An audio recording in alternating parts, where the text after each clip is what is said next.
Greetings and salutations. My name's David Rodwin. And this is some epic bullshit.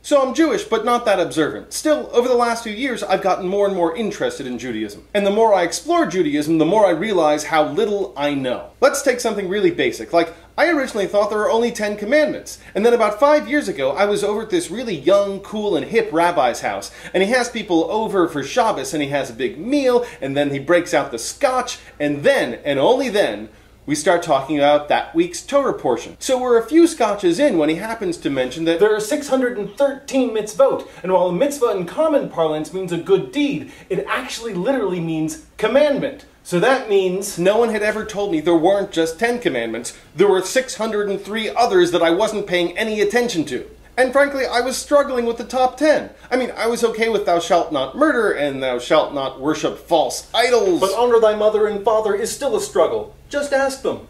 So you may be wondering what these other 603 mitzvot are. Some of them are practical and wise. Some I've already broken for artistic purposes. Some I always thought of as really Catholic.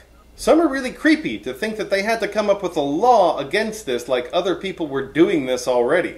Some brought up new questions like, what is a kosher maggot? And is there some holiday where I'm supposed to be eating this that I don't even know about? Some seem totally redundant. I mean, do I really have to hang a guy after he's already been stoned?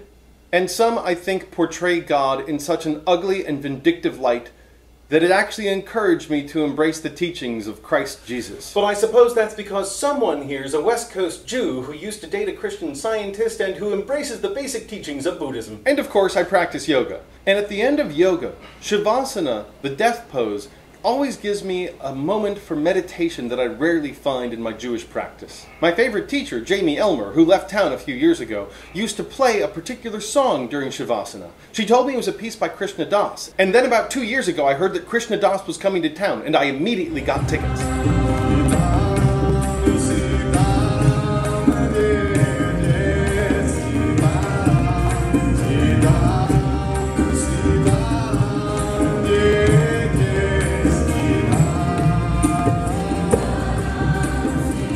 Kirtan isn't just singing, it's specifically call and response. And though I'm a trained singer, I was a bit hesitant to sing at first. I want to sound really good. And Kirtan isn't about sounding really good. I mean, Krishna Das has a good voice, but it's not an extraordinary voice.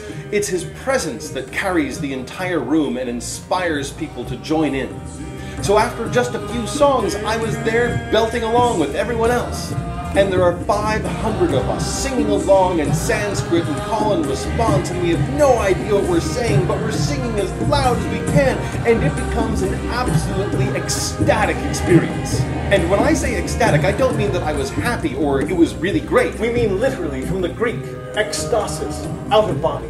I had to focus so hard on the music and the words that I couldn't think about anything else. I'd never heard most of the tunes before, and in terms of the words, well, they were in Sanskrit. And that helped because I wasn't engaging my language center, which is that vicious monster that judges everything and takes me out of the experience of being wherever it is that I actually am. So after one experience of doing Kirtan live, I was hooked and I wanted more. Sadly, Krishna Das rarely comes to Southern California, so I started familiarizing myself with some of the local spots, and I found one great place, Bhakti Shala Yoga in Santa Monica. It's a small studio that can only hold a few dozen. And at first I was disappointed because it's a truly amazing thing with Krishna Das to be there with 500 other people. You get carried up on their voices in this truly extraordinary way. But I tried to focus on the benefits. This way I was just a few feet away from the Kirtan leader. That had to lead to some sort of more personal experience.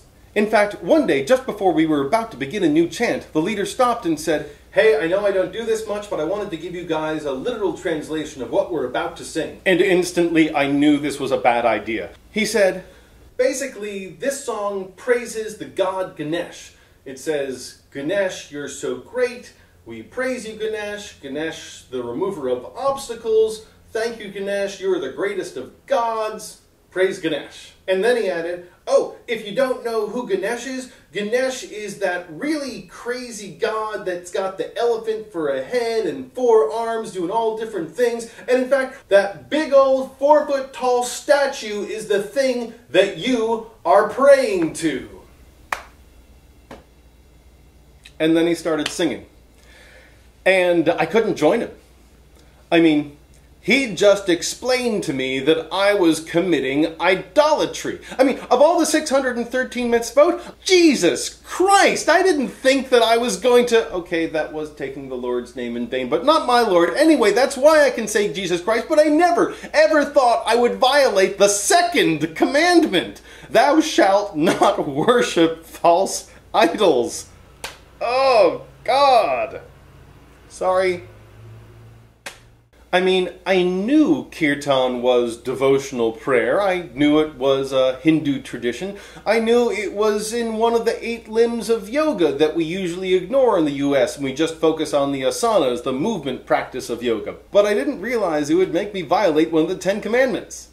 A few days later, I was at a party and I told some friends about this experience of mine. And one dude said, no, hey, you've got it all wrong. Ganesh is not a god. Ganesh is that divine aspect of yourself that will help you be unstoppable and help you remove all those obstacles from your life that are currently getting you down.